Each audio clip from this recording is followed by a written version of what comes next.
get some analysis for you. William Davison is a senior analyst. He covers Ethiopia at the International Crisis Group. He joins me now live from Addis Ababa. William, good to have you on the program. Do you expect a deal to be had in the next 24 hours? No, unfortunately, I don't expect any sort of comprehensive, definitive deal to be struck in the next 24 hours. This was supposed to be a review meeting in Washington after a series of meetings over the last couple of months, and unfortunately that series of meetings did not produce the technical agreement on filling and operating the Renaissance Dam that was hoped for. So instead, I think it's a question now of assessing what progress has been made, working out what are the remaining points to be agreed upon, and then most importantly deciding on the next course of action, which could be further negotiations, possible mediation or some other recourse. Right, so I hear drought mitigation coming up over and over again in these talks, and on paper it's relatively straightforward to solve, but what is it that these two sides keep disagreeing on? Because I've been talking about this for the better part of, I believe, 3 or 4 years now. Yeah, I mean, there's a number of issues, technical issues, historical issues regarding treaties that the two parties disagree on. But fundamentally, obviously, this is a disagreement about the allocation of water. And now if we think about the drought issue, what we're talking about there is conditions where water is at its scarcest. Therefore, that is the time when it's most important, particularly for the downstream countries, to have an agreement.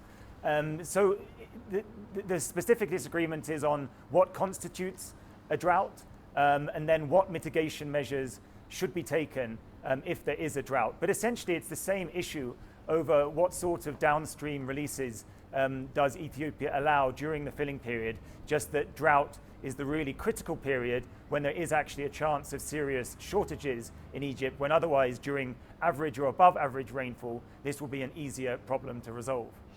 Does the Prime Minister have any political room at home to compromise in any way, shape or form with the Egyptians? Because as you mentioned, there's an element of the 1959 treaty, the Anglo-Egyptian treaty, I believe, over who gets access to the water from the Nile. And perhaps from an Ethiopian perspective, if he compromises, he might be seen as essentially giving in to an imperial treaty.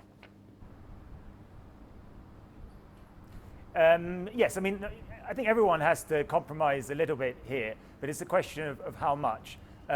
Ethiopia's position on the Nile for a very long time has been clear, and that is that they do not recognize these historic treaties signed during the colonial era or bilaterally between Egypt and Sudan. So there is no chance of Prime Minister Abiy or any other Ethiopian leader accepting the validity of those treaties. However, when it comes to the actual negotiations and the nuts and bolts of this, there is no reason why Prime Minister Abiy and his negotiating team cannot give way a little bit, as long as Egypt is willing to compromise as well on this issue of the Renaissance Dam, but also on the wider Nile Basin issue and the water sharing. So I think both sides need to compromise here, but a little bit, or as much as possible, as much as is necessary. Right, one last question for you. So one of the broader goals around this dam is to provide relatively cheap grid power to a big chunk of Ethiopia's population. But Ethiopia has about 4.5 gigawatts of generation capacity, twice as much as Kenya, but 70% of the population isn't connected to the grid. There's a lot of supply, but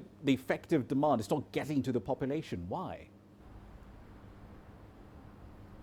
Well, first of all, that's a relatively very small amount of electricity for a nation with a population the size of Ethiopia, over 100 million people.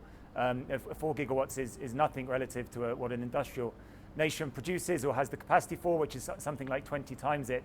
The issue in terms of electricity connectivity is related to the government's resources and the lack of development of electricity infrastructure. And it's also related to the very rural nature of the population. So lots of people still living in the countryside, in villages, which are by their nature more expensive to connect. So there's a lot of work to do, both in terms of boosting Ethiopia's electricity generation and also in terms of improving Ethiopia's electricity distribution as well. Indeed. We'll be there for the time being. William Davison from the International Crisis Group. Thank you for your time. He was live, of course, tonight in Addis Ababa, Ethiopia.